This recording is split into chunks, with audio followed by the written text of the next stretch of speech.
بسم اللہ الرحمن الرحیم۔ السلام علیکم۔ آج ہم شہری دفاع کا سبق پڑھنے لگے ہیں۔ تو اس سبق کو پڑھنے سے پہلے جو اپنے سوالات کو اپنے مائنڈ میں، اپنے ذہن میں آپ نے جو رکھنا ہے کہ آپ سبق پڑھیں گے تو ان سوالوں کے جوابات آپ کو ملنے چاہیے۔ تو وہ سوال ہیں کہ جارج سینٹ پال کی قائم کردہ تنظیم کا کیا مقصد تھا؟ ٹھیک ہے، جارج سینٹ پال کی قائم کردہ تنظیم کا کیا مقصد تھا؟ دوسرا سوال ہے عالمی سطح پر شہری دفاع تنظیم کی ضرورت کیوں پیش آئی؟ یعنی یہ جو دفاع تنظیم ہے شہری دفاع جو عالمی سطح پر بنائی گئی ہے اس کی ضرورت کیوں پیش آئی؟ تیسرا سوال ہے شہری دفاع کا عالمی دن 1 مارچ کو کیوں منایا جاتا ہے؟ ٹھیک ہے، اور آگے سوال ہے شہری دفاع کے زیر اہتمام کیوں تربیت دی جاتی ہے؟ اگلا سوال ہے دوسری جنگ عظیم کے بعد برطانیہ نے شہری دفاع کے حوالے سے کیا قانون سازی کی؟ تو یہ آپ نے سوالات ہیں آپ کے، اور اب ہم سبق پڑھتے ہیں۔ اور اس سلسلے میں آپ نے یہ بھی یاد رکھنا ہے کہ سبق کو پڑھتے ہوئے آپ نے اپنے آپ کو بھی شہری دفاع کی تربیت کے لیے تیار کرنا ہے کہ ہر شہری کا فرض ہے کہ وہ اپنے آپ کو شہری دفاع کی تربیت کے لیے تیار کرے، اور قدرتی آفات آنے کی صورت میں وہ اپنی ذمہ داریوں کو پورا کر سکے۔ اور وہ کیسے پورے کر سکیں گے وہ آپ سبق کو پڑھیں گے تو آپ کو کافی معلومات میں اضافہ ہوگا۔ تو چلیے سبق پڑھتے ہیں۔ سبق کا نام ہے شہری دفاع۔ ایک فرانسیسی سرجن جنرل جارج سینٹ پال نے 1931 میں مقامی سطح پر ایک تنظیم بنائی۔ کب بنائی؟ 1931۔ ایک فرانسیسی سرجن جنرل جارج سینٹ پال نے 1931 میں مقامی سطح پر ایک تنظیم بنائی، یعنی اس نے اپنے علاقے میں ایک تنظیم بنائی تھی مقامی سطح پر، جس کا مقصد جنگ کے دوران عورتوں، بچوں، بزرگوں، معذوروں اور تاریخی عمارات کا خیال رکھنا تھا۔ کیا مقصد تھا؟ جنگ کے دوران عورتوں، بچوں، بزرگوں، معذوروں اور تاریخی عمارات کا خیال رکھنا تھا۔ جارج سینٹ پال کا 1937 میں انتقال ہوا۔ کب انتقال ہوا؟ 1937 میں۔ انگلش میں بولیں گے 1937۔ جارج سینٹ پال کا 1937 میں انتقال ہوا۔ اس وقت یہ تنظیم بین الاقوامی حیثیت اختیار کر چکی تھی۔ ٹھیک ہے، بین الاقوامی مطلب دوسرے قوم کے لوگوں نے بھی اس تنظیم کو بنا لیا تھا۔ اس لیے اس تنظیم کا نام بدل کر بین الاقوامی تنظیم برائے حفاظت شہری آبادی و تاریخی عمارات رکھا گیا۔ ٹھیک ہے، کیا رکھا گیا؟ بین الاقوامی تنظیم برائے حفاظت شہری آبادی و تاریخی عمارات رکھا گیا، جسے 1958 میں، کب؟ 1958 انگلش میں بولتے ہیں 1958، جسے 1958 میں انٹرنیشنل سول ڈیفنس آرگنائزیشن یعنی بین الاقوامی تنظیم برائے شہری دفاع کا نام دیا گیا۔ یعنی اتنے لمبے نام سے اس کا نام پھر چینج کر دیا گیا۔ کب؟ 1958 میں کیا نام رکھا گیا؟ بین الاقوامی تنظیم برائے شہری دفاع کا نام دیا گیا۔ 1 مارچ 1972 کو اس تنظیم کو بین الاقوامی درجہ دیا گیا۔ کب دیا گیا؟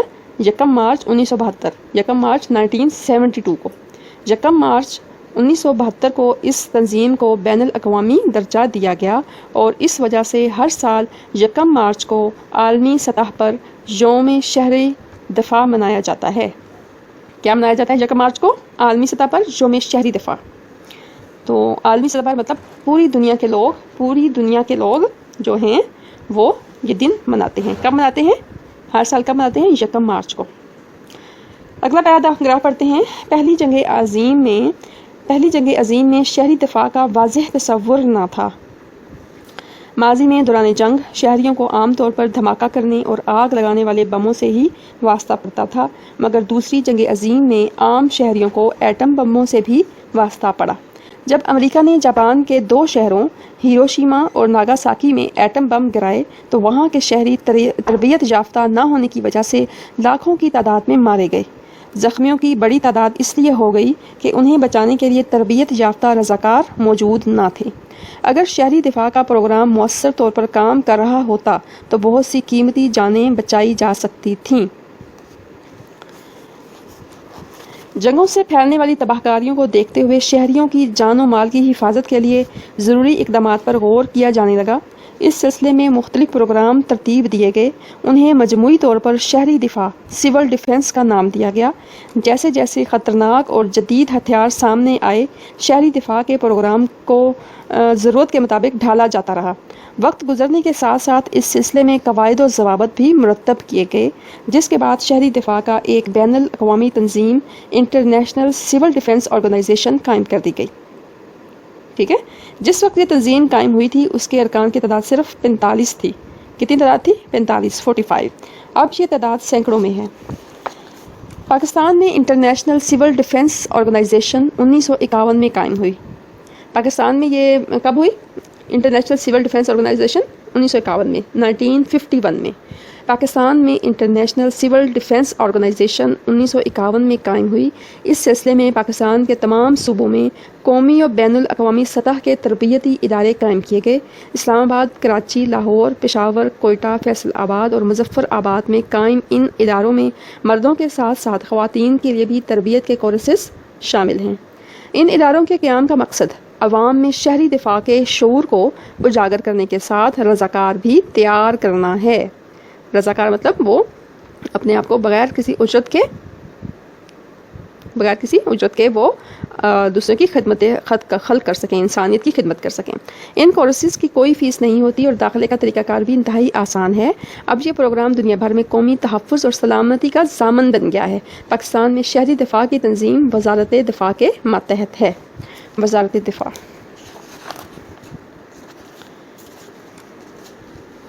شہری دفاع کا محکمہ 1951 سے جنگ کے دوران ہنگامی حالات کے تحت اپنے پروگرام ترتیب دے رہا ہے۔ شہری دفاع کا محکمہ یعنی پاکستان میں یہ جو محکمہ ہے 1951 سے جنگ کے دوران ہنگامی حالات کے تحت اپنے پروگرام ترتیب دے رہا ہے، جس کے ذریعے شہریوں کو ہر قسم کے حادثات سے نپٹنے کی تربیت دی جاتی ہے۔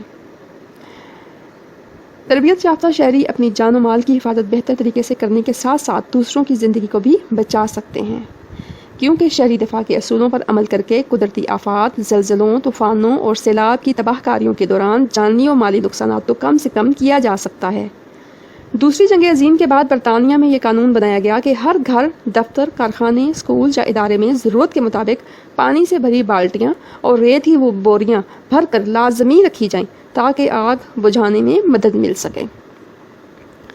شہری دفاع کے لیے منتخب رضاکاروں کی تربیت ایسے انداز میں کی جاتی ہے کہ کسی بیرونی ملک کے حملے کی صورت میں ایسے اقدامات کرنا جس سے عوام کی جان و مال کا کم سے کم نقصان ہو۔ سیلاب، طوفان، اچانک آگ کا لگنا اور حادثات کی صورت میں طبی امداد کا بر وقت پہنچانا، یعنی اس میں وہ تمام اقدامات شامل ہوتے ہیں جو قدرتی ہوں یا انسانوں کے پیدا کردہ ہوں، مثلاً زلزلے، سیلاب، طوفان، خشک سالی، ہوائی حملے، بم دھماکے، آگ، دہشت گردی حادثات وغیرہ، یہ سب اس میں شامل ہیں۔ اچھا، یہ سب قدرتی آفات ہیں۔ شہری دفاع کی تربیت ہر ایک پاکستانی کے لیے لازمی ہونی چاہیے تاکہ وہ کسی بھی قسم کے ہنگامی حالات کا بہتر انداز میں مقابلہ کر سکے۔ حکومت، میڈیا اور دیگر سرکاری اور نجی ادارے لوگوں کی تربیت کے لیے محکمہ شہری دفاع کے ساتھ تعاون کریں۔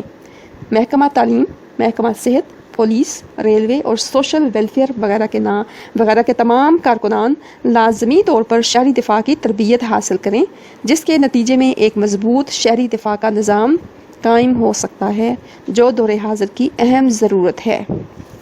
تو اسی کے ساتھ یہ کمپلیٹ ہو گیا ہے ہمارا سبق، تو اسی کے ساتھ ہم اجازت چاہتے ہیں۔ اللہ حافظ۔